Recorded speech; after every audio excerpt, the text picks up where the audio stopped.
वापस आओ, 2 बच्चे रह गए थे। हाँ, मेरी वो देखो सभी लोग कहाँ थे, यहाँ थे बच्चे। ठीक है, तो मैं आपको जो समझा रहा हूँ ध्यान से सुनेंगे सभी लोग। ठीक है, क्या समझाया जा रहा है आपको कि अगर आप इसको मेटल कार्बन को गर्म करते हो तो मेटल ऑक्साइड और CO2 बनता है। बट क्या ये हमेशा होता है? आंसर है नहीं। वने ग्रुप के जो भी मेटल है उनके कार्बोनेट डिसोसिएट नहीं होते, एक्सेप्ट लिथियम कार्बोनेट ये डिसोसिएट होता है। ठीक है, और नोबल मेटल की कार्बोनेट की कहानी मैं सुना चुका हूँ। याद है आपको, मैंने सिल्वर कार्बोनेट सिखाया था। सिल्वर कार्बोनेट को जब गर्म करते हैं तो क्या क्या बनता था? Ag2CO3 को जब गर्म किया था तो 2 मोल Ag बना था बच्चों, 1 CO2 उड़ गया था और आधा मोल आपका O2 भी उड़ गया था। ठीक है, ये मैंने आपको एक्सप्लेन भी किया था। क्लियर कि ऐसा क्यों होता है? क्योंकि सिल्वर का रिडक्शन पोटेंशियल बहुत ज़्यादा होता है, वो हमेशा बच्चों न्यूट्रल रहना चाहता है। तो कभी भी जब सिल्वर का ऑक्साइड बनता है तो वो ऑक्सीजन गैस को लूज करके फिर से न्यूट्रलाइज हो जाता है। चूँकि उसका ऑक्सीडेशन नंबर, अब ऑक्सीडेशन नहीं पड़ा तो बहुत ज़्यादा चर्चा नहीं कर सकता हूँ। ठीक है, बट ये ध्यान रखना कि नोबल मेटल का जो कार्बोनेट होता है वो मेटल ऑक्साइड में चेंज नहीं होता, वो मेटल में चेंज होता है। ठीक है, ये सब वेरिएशन है। अब मैं समझा देता हूँ कि भाई ये लिथियम के साथ ऐसा क्यों है और बाकी के साथ ऐसा क्यों नहीं है। थोड़ा सा इसकी फ़ोटो खींच लीजिए और क्यों ऐसा होता है।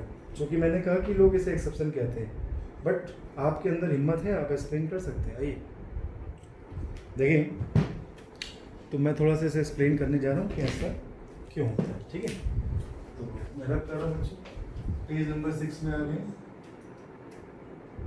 बिल्कुल बेटा बिल्कुल, पहले वो हाँ ऊपर ही मैं थोड़ा सा रब कर रहा हूँ। देखें तो यहाँ पे सभी लोग देखेंगे बोर्ड पे।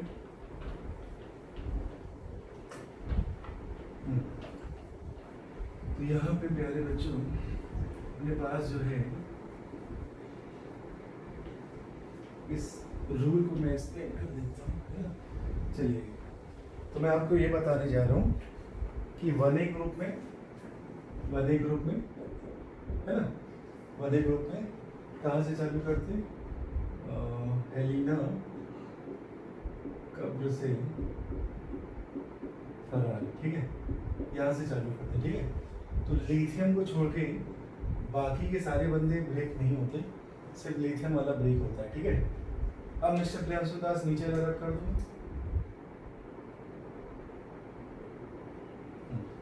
देखिए, तो सभी लोग देखिए बोर्ड पे, सभी लोग तो यहाँ पे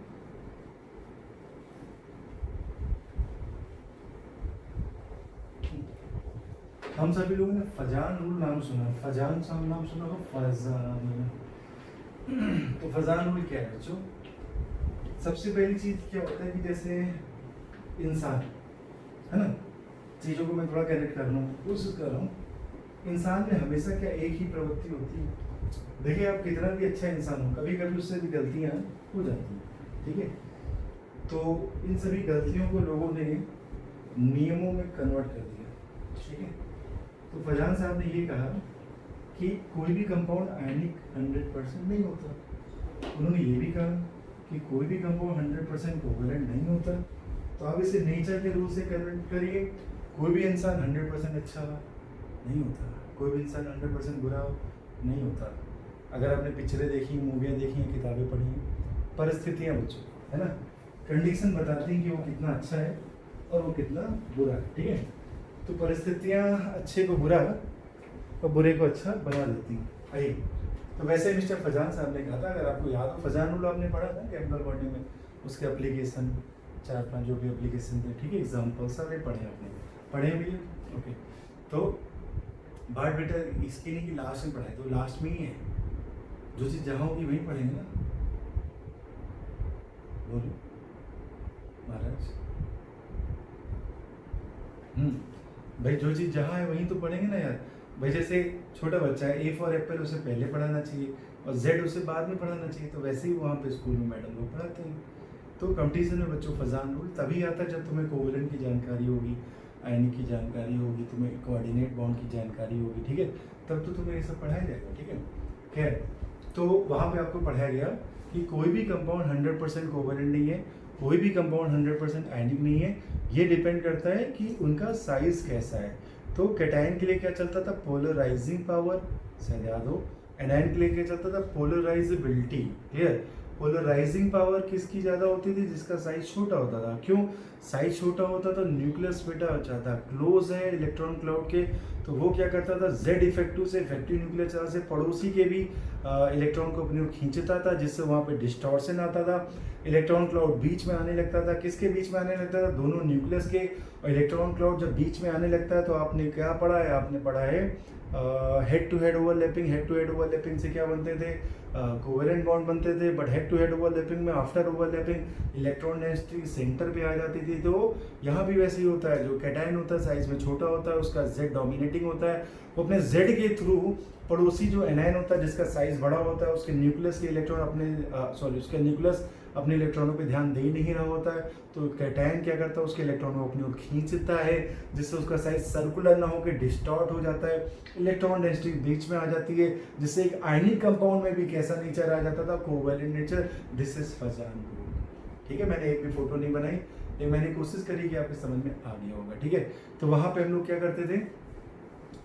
फोटो वोटो यार इसलिए ऑलरेडी पढ़ा है यार, है ना? हाँ, मिस्टर प्रवीण यादव जी, अभी आपको जो केमिकल बॉन्डिंग के लेक्चर्स हमने भेजे हैं तो उसमें सब कुछ एक्सप्लेन किया गया है। एक को नहीं लेक्चर भेजे अभी तक?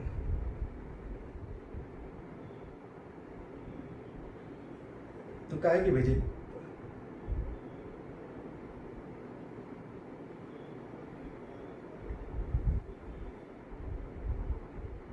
मोल कॉन्सेप्ट मैं बोल दूंगा तो वो भेज देंगे। एक्चुअली मैं फजान रूल पढ़ाऊंगा तो मुझे 1-1.5 घंटा लग जाएगा। ठीक है, फिर मैं पढ़ाने लगता हूँ तो पढ़ाने लग जाता हूँ, फिर मैं उधर ही चला जाऊँगा। ठीक है, तो मुद्दा है मुझे थोड़ा सा कंट्रोल करके मुझे फिजिकल पढ़ाने दो यार, क्यों मेरी लाइन को इधर उधर ले जा रहा हो। तो अगर प्रवीण जी आपको नहीं समझ आ रहा, मैं सर से बोल देता हूँ तो तुम्हें वीडियो भेज देंगे। ठीक है, तो काफ़ी डिटेल में आप लोग को पढ़ाया गया है। जो बाकी बच्चे सुन रहे हैं वो तो उनको तो कुछ याद आ रहा है कि मैं ऐसे ही हवा में कलाबाजी हवाबाजी। हाँ हाँ, बस बस, बढ़िया बढ़िया। तो ये प्रवीण जी ये समस्या होगी कि आप भी थोड़ा लेट आए हैं। ठीक है, तो सोन आपको भी समझ में आएगा। ठीक है, लेकिन अभी का तो प्रवीण तुम्हें आ रहा होगा ना, फजान रूल को छोड़ के बाकी की बातें तो आ रही होंगी ना। हम्म। तो मैं ये कह रहा था कि भाई कैटायन होना चाहिए छोटा। ओके, क्योंकि जितना छोटा होगा उसका न्यूक्लियस उतना पावरफुल होगा।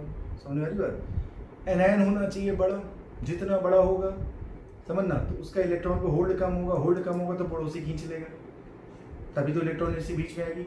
और जब तक इलेक्ट्रॉन एनर्जी बीच में नहीं आती तब तक फिर वो कोवेलेंट करेक्टर नहीं आएगा उसके पास। ठीक है, तो सारी चीज़ें कहीं ना कहीं डिसाइड करने वाली कौन सी है?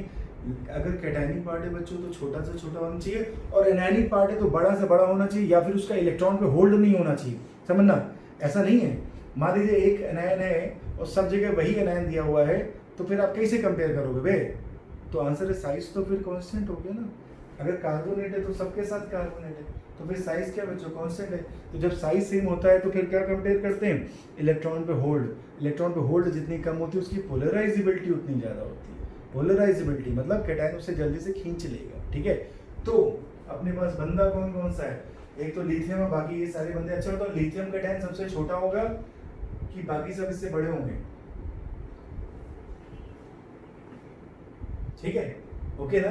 तो सबसे छोटा कौन होगा? लिथियम होगा, बाकी सब क्या होंगे? इससे तो बड़े ही होंगे। ओके ना? ठीक है, अच्छा अब चर्चा कर ले कार्बोनेट की बच्चों। अगर लिथियम के पास कार्बोनेट है तो बाकी के सबके पास भी तो कार्बोनेट है। बोलो हाँ है कि नहीं है? हाँ, ओके। तो अगर एक के पास कार्बोनेट है तो सभी के पास कार्बोनेट तो नजर आ रहा। क्लियर? तो मिस्टर फजान ने क्या कहा था कि साइज ऑफ एनायन बड़ा होना चाहिए तो उसकी होल्ड कम हो जाती है। लेकिन मैं आपसे कहूँगा सब में एनायन कॉमन है तो साइज कैसे कंपेयर करोगे? फिर क्या देख लेंगे? इलेक्ट्रॉन पे होल्ड। बस इलेक्ट्रॉन पे होल्ड के कई कारण हैं। अच्छा ये बताओ, रेजोनेंस क्या करता है? इलेक्ट्रॉन की होल्ड को बढ़ाता है कि कम करता है?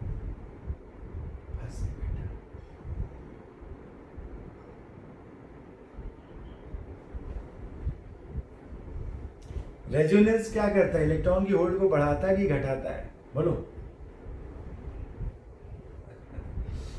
फिर से। रेजोनेंस इलेक्ट्रॉन की होल्ड को बढ़ाता है कि स्टेबिलिटी को बढ़ाता है? फर्क को समझो, फर्क के समझो प्यारे बच्चों, फर्क को समझो। अरे भैया वहां पे इलेक्ट्रॉन सरफेस टू सरफेस दर दर भारे मारा, मतलब समझते हो ना, एक सरफेस से दूसरे डीलोकलाइज होता है, वो एक सरफेस पे तो रुकता ही नहीं है। और जब तेरे कदम एक जगह ना पड़े तो तेरी तेरी तेरी भटकने की टेंडेंसी क्या है वे ज्यादा है, ठीक है। तो वहां पे होल्ड कम होती है कि ज्यादा? कम होती है, क्योंकि बंदा सरफेस टू सरफेस क्या करता है, डीलोकलाइज होता है। डीलोकलाइज मतलब अपनी सरफेस को बदलता रहता है। अगर अपनी सरफेस को बदलता रहता है तो मतलब उसके ऊपर होल्ड कम है, नहीं? बोलो। अच्छा, अब ऐसे समझो, अब ऐसे समझो, मान लीजिए आप बहुत ही अच्छे पुत्र या पुत्री हैं और पिताजी बोल के गए कि आपको घर में पढ़ना, पिताजी ऑफिस गए, आप भी कहीं चले गए, तो आपकी होल्ड कम है कि ज़्यादा है माता पिता के आपके ऊपर? कम है ना यार, सीधी सी बात है ना। तो वैसे ही ये बताओ, लोग चाहते हैं कि भैया जो चार्ज है वो अपनी जगह बैठा रहे, बट क्या चार्ज अपनी जगह बैठा रहता है? वो तो मस्ती करता है ना, इधर से उधर जंपिंग करता रहता है। हाँ, तो उसकी होल्ड कम है कि ज़्यादा? बुद्धि चल रही है ना, बुद्धि चलना जरूरी है, ठीक है। तो प्यारे बच्चों, मैं लिखने जा रहा हूँ। तो एक है हमारे पास लिथियम, बाबूजी लिथियम। लिथियम क्या है? अपने समूह में सबसे छोटा, अपने समूह में सबसे छोटा, तो इसकी पोलराइजिंग पावर, पोलराइजिंग पावर क्या बेटा मैक्सिमम होगी? हाँ मैक्सिमम होगी, क्योंकि साइज सबसे छोटा है, न्यूक्लियस के एकदम बगल में ही इसकी सेल है। ओके, चलो आगे चलो। अब बात है कार्बोनेट। कार्बोनेट बोला, क्या बोले? कार्बोनेट, कार्बोनेट बोला प्यारे बच्चों, कार्बोनेट बोला ढंग से देखो, मुझ में दिख रहा है 4 सिंगल मल्टीपल, आप लोग को दिख रहा है? 4 सिंगल मल्टीपल, बाबा रे बाबा। अच्छा बताओ कितनी बार 4 सिंगल मल्टीपल दिख रहा है? बोलो रे बाबा। 2 बार। ओहो क्या बात है। एक बहुत बढ़िया ट्रिक सिखाता हूँ, जितनी बार 4 सिंगल मल्टीपल उतने नए स्ट्रक्चर बनेंगे। तो इसको छोड़ के 2 स्ट्रक्चर और बनेंगे, टोटल 3 कैनोनिकल बनेंगे। देखो कितनी बढ़िया ट्रिक बताई। फिर से सुनो, जितनी बार पढ़ने में आ जाए 4 सिंगल मल्टीपल उतने स्ट्रक्चर और बनेंगे इनिशियल को छोड़ के, ठीक है। तो उसको छोड़ के 2 स्ट्रक्चर और बनेंगे, टोटल 3 कैनोनिकल होंगे। चलो वापस आओ इधर आओ। तो ये बताओ, ये जो आयन है, एनायन है, ये बड़ा है कि छोटा है?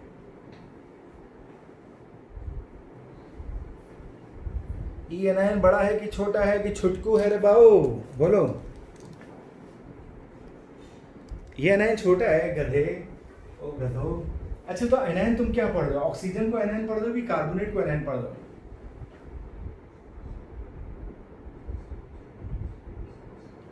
तुम लोग ऑक्सीजन को एनायन पढ़ रहे गधो, कार्बोनेट एनायन है। कार्बोनेट एनायन का ऑक्सीजन एक कंपोनेंट है, पार्ट है बस। तो बताओ एनायन छोटा है कि बड़ा है? बड़ा एनायन है यार। अच्छा चलो बड़ा हो गया, ठीक है। अच्छा ये बताओ, जैसे लिखा मैंने फ्लोराइड है, ओके, फ्लोराइड और कार्बोनेट में कौन बड़ा है? बड़ा है, ओके। अच्छा मैंने लिखा, हाँ मैंने लिखा O2 माइनस, O2 माइनस और कार्बोनेट में कौन बड़ा है? कार्बोनेट बड़ा है यार। तो तुम लोग से छोटा क्यों बोल रहे थे गधों को? तुम लोग पता छोटा क्यों बोल रहे थे? क्योंकि तुम लोग ऑक्सीजन पे माइनस देख रहे थे। अबे ऑक्सीजन के पापा जी का नाम कार्बोनेट है, कार्बोनेट के घर के अंदर वो ऑक्सीजन है। तुम अगर तिवारी फैमिली में हो तो तुम्हें अलग से पहचान नहीं है, तिवारी फैमिली में हो, समझ गया ना बे? ठीक है। तो ये ऑक्सीजन किसके अंदर है? ये कार्बोनेट के अंदर है। तो कार्बोनेट का साइज देखा जाएगा, ना कि ओ का साइज देखा जाएगा। तो समझ में आ रही बात? हाँ अब सुनो मेरी बात। हाँ ठीक है, हो गया, चलो सुनो मेरी बात। ये बताओ इसमें रेजोनेंस है? आजू बाजू 2-3 किलोमीटर तक सबसे पूछ लेना, सब लोग यही कहेंगे एक्सेप्शन हमें पढ़ाया गया है, हम इतनी देर से एक्सप्लेन करने की कोशिश कर रहे हैं। आओ, तो इसमें रेजोनेंस है। तो ये बताओ ऑक्सीजन पे होल्ड कम है कि ज्यादा है? चार्ज इधर उधर भाग सकता है कि नहीं? और बाबा रे बाबा, ई बोला कि तुम्हारा चार्ज के ऊपर तुम्हारा कंट्रोल नहीं है, लेकिन हम तो तुम्हारे चार्ज पे डोरे डाल रहे हैं इधर से ना भाई। तो सुनना, लिथियम ने कहा या मेरा चार्ज, अभी आपने रिसेंटली जेड इफेक्टिव पढ़ा होगा, इफेक्टिव न्यूक्लियर चार्ज पढ़ा कि नहीं पढ़ा बे पीरियोडिक टेबल में? हाँ, तो हाँ ठीक है, हो गया, मेरी ओर देखो सभी लोग। तो जेड इफेक्टिव का भी तो यही काम है बच्चों, स्क्रीनिंग के बाद जो रिमेनिंग न्यूक्लियर की पावर होती है उसी को जेड इफेक्टिव कहते हैं, बोलो हाँ। तो प्यारे बच्चों, न्यूक्लियस की पावर, तो ये जो लिथियम है इसका न्यूक्लियस डोमिनेटिंग होगा, साइज छोटा होगा, स्क्रीनिंग ना के बराबर होगी। समझ में आ रही बात? ठीक है। अब क्या होगा, इधर देखो, ये बेटा इसके ऊपर डोरे डाला था, बट ऑक्सीजन ने कहा मेरा साइज तो छोटा है, मैं छोड़ के नहीं भाग सकता हूँ, तो बगल वाले ने कहा मेरे पास तो रेजोनेंस है। अरे रेजोनेंस है मतलब मेरे पास क्या है, अरे भाई मेरे पास पाई इलेक्ट्रॉन, तो मैं जब इधर आऊंगा तो मैं इधर वाले इलेक्ट्रॉनों को धक्का दूंगा, देगा कि नहीं देगा, बोलो। ओके, तो जब ये इधर वाले इलेक्ट्रॉन को धक्का देगा तो ये बॉन्ड वीक होने लगेगा, और अगर ये बॉन्ड वीक होने लगा प्यारे बच्चों, ये बॉन्ड अगर वीक होने लगा, तो अगर बगल से किसी ने सपोर्ट दे रखा है कि तुम भागो तो सही, मैं तुम्हें लेके भगा लूंगा, ठीक है। तो ये बताओ, ऑक्सीजन छोटा है, वो बॉन्ड टूट नहीं सकता, कार्बन ऑक्सीजन बॉन्ड ऐसे नहीं टूटता, बट एक तो इसका रेजोनेंस, भाई इलेक्ट्रॉन इधर आए तो जो यहाँ पे ऑलरेडी अवेलेबल इलेक्ट्रॉन उनको मिला रिपल्सन, रिपल्सन से क्या होना, एक धक्का मिला, बॉन्ड थोड़ा सा वीकर हुआ, इनको बीच की इंटरन्यूक्लियर डिस्टेंस बढ़ी, लेकिन कोई ड्राइविंग फोर्स मिले जो उसे खींच ले, और वो खींचने वाला बंदा कौन है, लिथियम, और पर्याप्त वो खींच सकता है क्योंकि उसका जेड इफेक्टिव बहुत ज्यादा है, बोलो। ओके, तो फिर से सुनो, जब इसका चार्ज सिंगल डबल से नेगेटिव चार्ज इधर आया तो इसका जो सिग्मा बॉन्ड वाला इलेक्ट्रॉन था उसको क्या मिला, रिपल्सन, और इसके माथे पे भी जो इलेक्ट्रॉन था उसको क्या मिला, रिपल्सन। रिपल्सन के बॉन्ड वीक हो गया, और वो कहते हैं ना दरार पड़ी, थोड़ी सी आंधी आ गई, तो आंधी कौन लेके आया, तुम मुझे 2-3 गोली मार दे, लिथियम लेके आया रे, लिथियम लेके आया, ठीक है। हाँ, कह रहा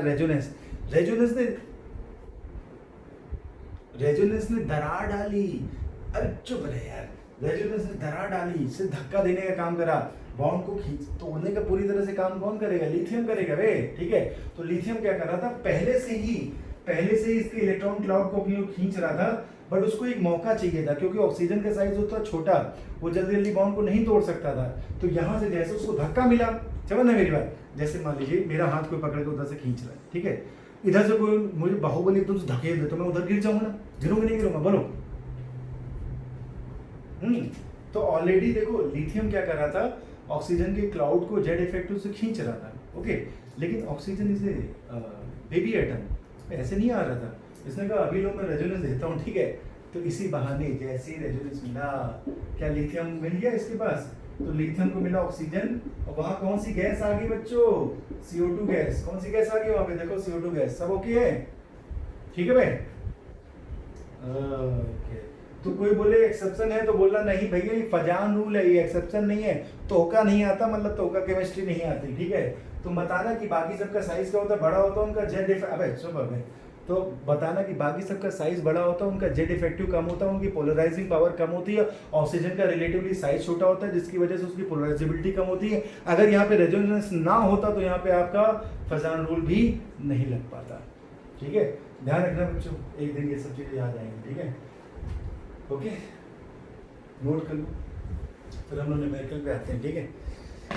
तो सिर्फ लिथियम कार्बोनेट बच्चों डिसोसिएट होगा, है ना, बाकी के नहीं हो पाएंगे, ठीक है। आइए नोट करो इसको, हाँ भाई, अब हम लोग क्वेश्चन पे आएंगे, ठीक है। देखो क्वेश्चन क्या कह रहा है, सभी लोग पढ़ेंगे क्वेश्चन क्या कह रहा है। अभी मैं आ रहा हूँ, इसको साफ कर लूँ बेटा, मैं पहुँच रहा हूँ, देखिए सभी लोग देखेंगे बच्चों, तो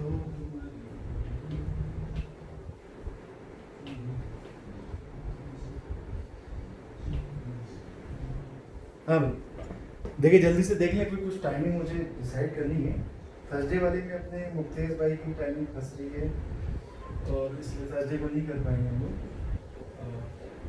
मुझे एक क्लास और चाहिए क्योंकि फिजिकल में सिलेबस ज़्यादा है। देखिए क्वेश्चन है मैग्नीशियम कार्बोनेट और कैल्शियम कार्बोनेट, ठीक है। एक आपको दिया गया मैग्नीशियम कार्बोनेट और एक दिया गया कैल्शियम कार्बोनेट, इनको बच्चों गर्म कर लें, ओके गर्म कर लें, ठीक है। गर्म कर रहे हैं तो दोनों से टोटल CO2 बन रही 3.36 litre, calculate the percentage of MgCO3, ठीक है। मैं थोड़ा कोने पे लिख देता हूँ, CO2 बन रही 3.36 लीटर, ठीक है। कहाँ बन रही बच्चों, STP पे, ठीक है। और इन दोनों का जो मिक्सचर है टोटल कितना है बच्चों, 14.2 है ना, परसेंटेज ऑफ MgCO3, ठीक है। देखिए दोनों का टोटल है 14.2, तो अगर मैं इसका x ग्राम मान लूँ तो इसका कितना हो जाएगा 14.2 माइनस का x। यहाँ तक सब कुछ ओके, बोलो ठीक है। अब मेरे को देखो, जब आप कार्बोनेट को गर्म करते हैं तो वो बंदा अपना ऑक्साइड बनाएगा और CO2 बनाएगा। वैसे यहाँ भी ये बंदा अपना क्या बनाएगा, ऑक्साइड बनाएगा और क्या बनाएगा, CO2। ठीक है, देखो मैं रिएक्शन को बैलेंस ही लिख रहा हूँ, क्लियर। तो मेटल कार्बोनेट बनता है और कौन सी गैस, CO2 गैस उड़ जाती है। ठीक है, देखते रहिए बिल्कुल ध्यान से। क्या हम लोग क्वेश्चन सॉल्व करते हैं मोल से, हाँ। तो पहले इस x ग्राम को मोल में बदल लो, तो बटे बच्चों इसका मोलर मास, इसका 24 इसका 60, तो ये हो गया 84 बटे मोलर मास बटे कर दिया 100। हाँ तो ओके, जिसकी जानकारी दी जाए उसके मोल निकाल लेना। देखो CO2 की जानकारी दी गई है, जो गिवन डेटा होता है बच्चों, this is the actual value, but मुझे तो थ्योरेटिकल वैल्यू चाहिए। तो मैं क्या कर रहा हूँ, CO2 की वैल्यू निकालने जा रहा हूँ मम्मा मेथड से। जल्दी से बोर्ड पे देखो, एक ही बंदा, तो लिमिटिंग निकालने की कोई जरूरत नहीं है बच्चों। कोफिशिएंट 1 है, इसका भी कोफिशिएंट 1 है। अगर कोफिशिएंट सेम होता तो मोल भी सेम होते। तो अगर इसका एक x/84 तो इसका भी x/84। फिर से देखो, अरे इसका कोफिशिएंट 1 है, इसका भी कोफिशिएंट 1 है। अगर कोफिशिएंट सेम है तो मोल भी क्या होगा, सेम होगा। इसका 14.2 माइनस x बटे, अरे बोलो भाई, बटे कितना 100, तो इसका भी कितना होगा 14.2 माइनस x बटे 100। क्या मैंने CO2 के मोल निकाल लिए, हाँ मैंने CO2 के मोल निकाल लिए। क्या मैं गिवन डेटा के बराबर करके x निकाल सकता हूँ, हाँ मैंने x निकाल सकता हूँ। तो जल्दी से बोलो, CO2 के total mole x/84 plus 14.2 minus का x बटे 100। अच्छा, वहां पे वो वैल्यू किस में दी गई है, STP पे दी गई है। गैस के मोल निकालने का तरीका था वॉल्यूम लीटर बटे 22.4। तो मैंने क्या कर दिया बच्चों, मैंने कर दिया 3.36 बटे 22.4। ठीक है, क्या बच्चों इस पूरे डेटा से, इस पूरी इक्वेशन से मैं x की वैल्यू निकाल सकता हूँ, हाँ मैं x की वैल्यू निकाल सकता हूँ। और अगर मुझे x की वैल्यू मिल गई तो परसेंटेज कैसे निकालते हैं बच्चों, किसका परसेंटेज निकालना है, MgCO3 का परसेंटेज कैसे निकालते हैं, it's value by total value into 100। तो क्या मुझे x मिल गया, क्या 14.2 गिवन है, क्या इनटू 100 कर देंगे मुझे आंसर आ जाएगा। फिर से सुनो, इस पूरे का x मान लिया तो उसका 14.2 माइनस x, इनको मोल में बदल लिया। कोएफिशिएंट सेम है तो मोल भी सेम है। यहाँ से CO2 के मोल निकालिए, टोटल CO2 के मोल आ गए इतने, और वहां से कितना आ गया 3.36 बटे 22.4। दोनों मोल हैं तो CO2 के, तो मैंने दोनों को इक्वेट कर दिया। यहाँ से मुझे x मिल गया। व्हाट इज x बच्चों, x is the amount of MgCO3 in the mixer, amount of MgCO3 in the mixer. ठीक है, तो परसेंटेज कैसे निकालो, इट्स वैल्यू बटे टोटल वैल्यू इनटू 100। बोलो हाँ कि ना, समझ में आ गया ना, ओके। अगर कोई बोले कैल्शियम कार्बोनेट का परसेंटेज बताओ तो क्या करोगे,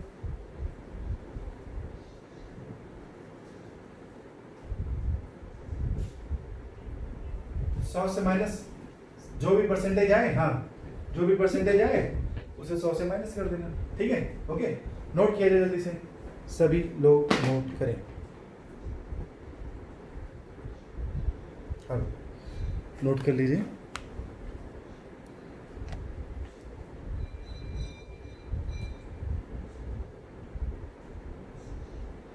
चलिए देखें,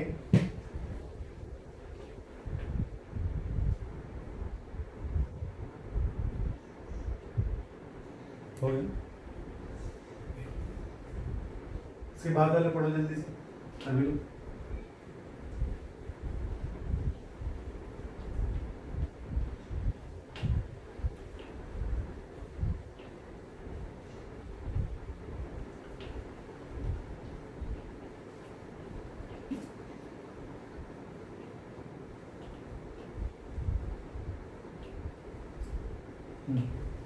देखिए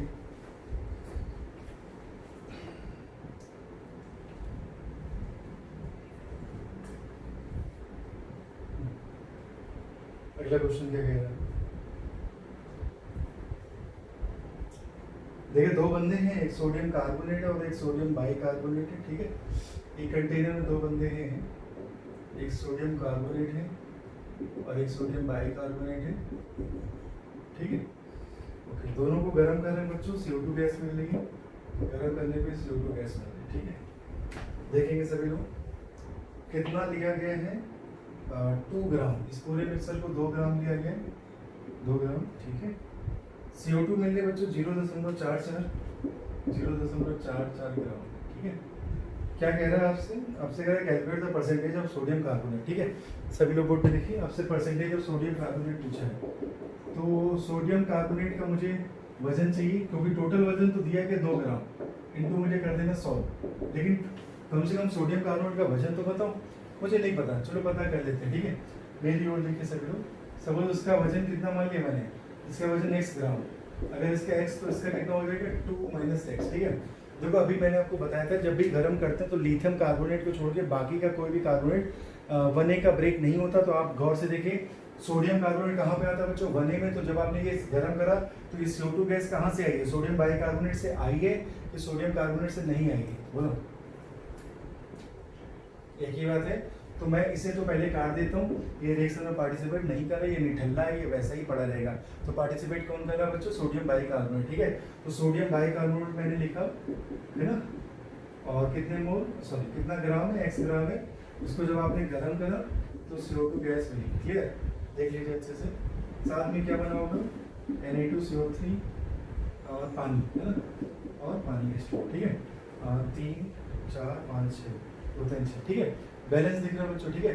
अब इसकी मदद से मैं क्या करूँगा, चूंकि उन्होंने 0.44 ग्राम दिया हुआ है, इतना बन रहा है, तो मैं इसकी मदद से पहले CO2 निकाल लेता हूँ, फिर उसको उसके बराबर कर दूँगा, ठीक है।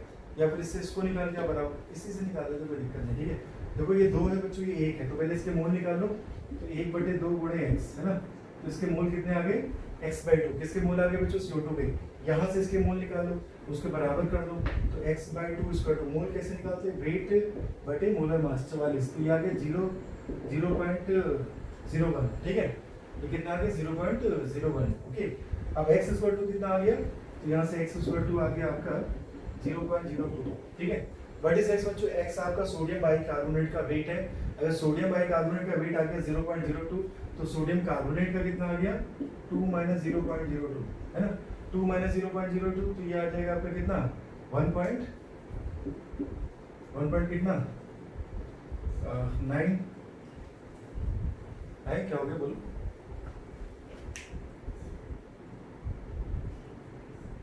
अरे वेटिंग, हाँ देखो मेरे, देखो ये समझ में आ रहा है ना सबको, हम कर क्या रहे हैं, हमने बस CO2 का निकाला, गिवन डेटा के बराबर करा, वहां से मुझे x मिल गया। देखो मैं एक ही काम को बार बार कर रहा हूँ, दोहरा रहा हूँ, ठीक है। तो यहाँ से x की वैल्यू आ गई, ओके, x की वैल्यू आ गई, तो मुझे किसका वेट पता चल गया, सोडियम कार्बोनेट का वेट पता चल गया, बट मुझे परसेंटेज तो सोडियम कार्बोनेट का चाहिए, ठीक है।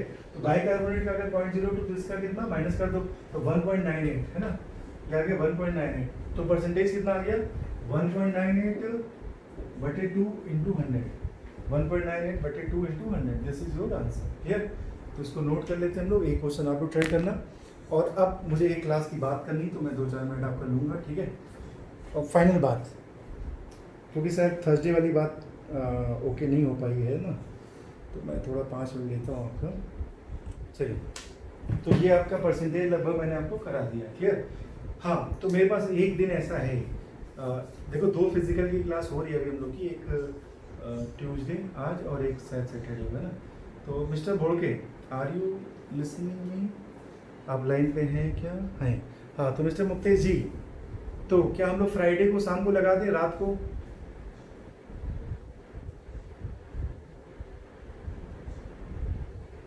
फ्राइडे की नाइट 8 बजे,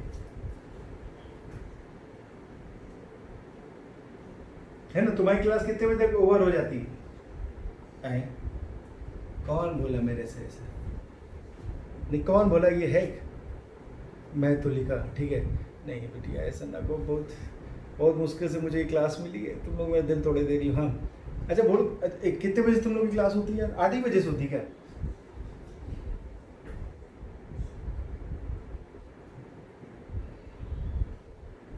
वाह बेटा वाह, पूरा कब्जा करे बैठो सारी टाइमिंग पे, ठीक है। अच्छा चलो मैं एक और टाइमिंग ढूंढता हूँ, अगर मैं 6:30 खाली होता हूँ तो मैं 6:30 से लगा सकता हूँ। अच्छा 6:30 से लगाऊंगा तो मैं तुम्हें मिलूंगा कितने बजे, 8 तक, हाँ 6:30 से 8 हो सकता है मुक्तेश।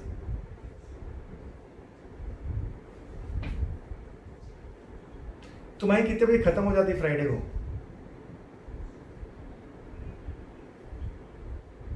खत्म हो जाता है 6:30, ओके बोलो। थोड़ा मुझे पाँव में आजकल पता नहीं क्या, मेरे पाँव में दर्द भी हो गया, ये सॉलिड है ना, वहाँ पे क्या लकड़ी में खड़े रहते थे, तो इलास्टिसिटी समझते हो ना, तो जो न्यूटन्स का थर्ड लॉ है वो थोड़ा कम मिलता था, बट इसमें कुछ 100% मिल जाता है।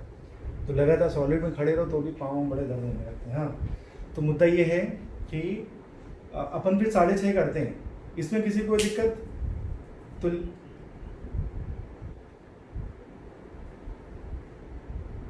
फ्राइडे को 6:30 बजे।